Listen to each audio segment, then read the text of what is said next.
Imagine putting down a hefty deposit on a $1 million pre-construction condo, only to find out at closing that your unit is now worth $800,000. That's a $200,000 shortfall. Since banks traditionally lend based on appraised value, you're left with two choices: cough up the extra cash, or walk away and kiss your deposit goodbye. Canada's housing affordability crisis isn't just about rising prices. It's about a broken system, strangled by red tape, that can't keep up with buyers' changing preferences. This isn't an isolated problem.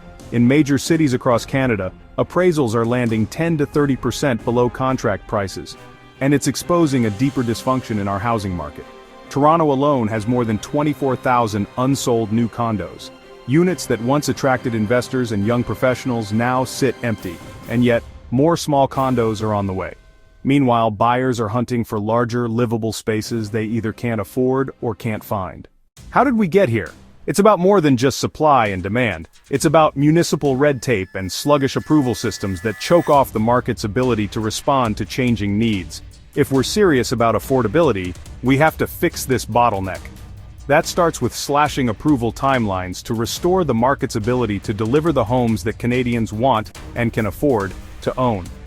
These delays don't just frustrate builders, they limit housing supply, inflate prices, and leave Canadians competing for homes that don't fit their lives or budgets.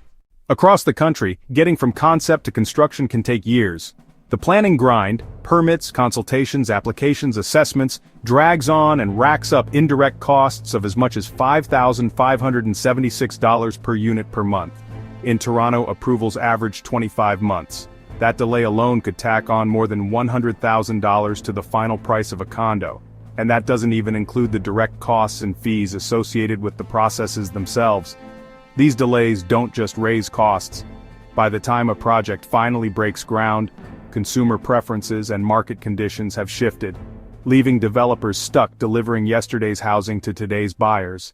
Even those who can afford larger units hesitate to commit. Who wants to wait years to move in? Unsurprisingly, larger units are often the last to sell in new developments. Too costly for most, too long a wait for the rest. The result? A steady stream of undersized condos that few actually want, offered at prices buyers can only reluctantly afford. Yes, regulation has a place. But among the 35 member countries of the Organization for Economic Cooperation and Development, Canada ranked 34th in permitting speed, with an average of 249 days. That's not oversight, that's paralysis. Countries with similarly strong environmental and safety standards manage to approve projects in half the time. So what's our excuse? It doesn't have to be this way. Some cities are proving that faster approvals don't mean cutting corners, they mean cutting red tape.